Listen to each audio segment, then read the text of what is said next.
Lecture du jour, bonjour, ce matin c'était 20 Matthieu 20 et 21 avec, je le dis chaque fois, je sais mais il y a beaucoup de choses à dire à chaque fois, il y a plein de petits passages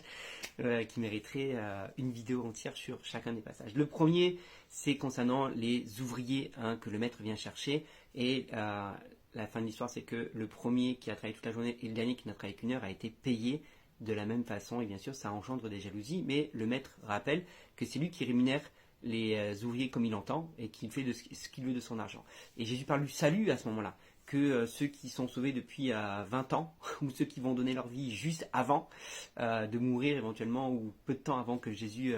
ne revienne, ils seront rémunérés de la même façon, à savoir que ils sont sauvés, point barre. Ils ont le même salaire qui est le salut, et qu'importe que ça soit 20 ans ou 30 ans, et ne jalouse pas ceux qui viennent de rentrer dans le royaume, sous prétexte que toi ça fait longtemps que tu y es, mais au contraire bénis-les et sois content pour eux, réjouis-toi pour eux et puis souviens-toi que c'est Dieu qui est souverain au final et il agit comme bon lui semble. La demande de la mère des Zébédée, c'est très intéressant parce qu'on avait le parallèle dans les autres évangiles avec c'était eux qui étaient venus voir directement Jésus et avec cette envie, cette ambition de vouloir être assis l'un à droite et l'autre à gauche. Alors bien sûr ça crée des jalousies au sein du groupe, ça c'est évident, mais Jésus leur rappelle une chose, dit premièrement est-ce que vous pouvez boire la coupe de souffrance que je bois? Et eux plein d'orgueil, oui on peut le boire, sans savoir de quoi il s'agissait effectivement, et Jésus leur dit vous allez bien boire cette coupe là. Et quand on connaît l'histoire, ces apôtres-là sont morts d'une mort atroce, compliquée. Jésus il dit, cette coupe vous allez la boire, c'est sûr, effectivement, mais quant à choisir qui sera assis à droite et à gauche, ça c'est pas moi qui choisis, c'est le Père. Et donc ça je peux rien faire pour vous. Dommage, là c'était, j'ai envie de dire, tu as perdu une occasion de te taire, parce que finalement, tu as l'inconvénient, mais tu n'as pas l'avantage. Est-ce que vous pouvez boire la coupe? Oui, on peut la boire, ok, mais ok, vous allez la boire, mais ça va rien changer, vous pouvez quand même pas choisir. Donc voilà, attention à nos positions orgueilleuses parfois et nos désirs orgueilleux et prêts à faire des choses et parfois on aura juste le revers de la médaille mais pas le bon côté. Donc ne soyons pas orgueilleux, travaillons de manière humble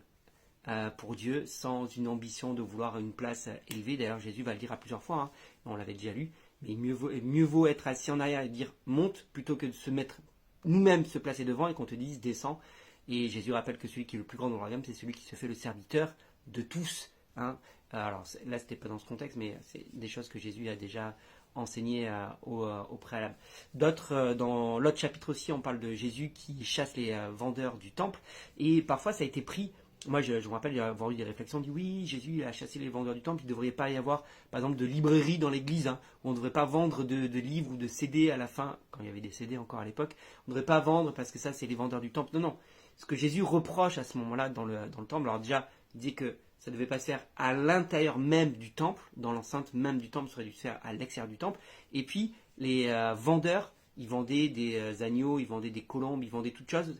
sortes de choses pour pouvoir faire les sacrifices. Donc souvent les pèlerins venaient de loin, ils ne pouvaient pas forcément faire le long voyage avec les bêtes dont ils avaient besoin pour le sacrifice, et donc ils pouvaient acheter sur place directement, que ce soit la farine, que ce soit tout le nécessaire pour le sacrifice, ils pouvaient l'acheter sur place. Et donc c'est pas tellement ça que Jésus reproche parce qu'il les traite de voleurs, et en réalité ce que faisaient souvent les marchands du temple, c'est qu'ils profitaient de cette situation pour s'enrichir sur le dos des pèlerins en faussant les balances, en vendant plus cher l'agneau, en vendant plus cher le blé, l'huile dont ils avaient besoin, en faussant les poids des mesures pour pouvoir vendre plus cher. Et c'est ça que Jésus reproche à ce moment-là, il dit mais vous en faites une caverne de voleurs parce que vous-même vous profitez de la misère des gens. Et donc voilà, ne pas confondre avec le fait de interdiction de vendre quoi que ce soit dans le temple, entre guillemets, mais c'était surtout ce problème-là d'injustice et de vol, de vrai vol, du coup, d'arnaque, on pourrait dire ça comme ça.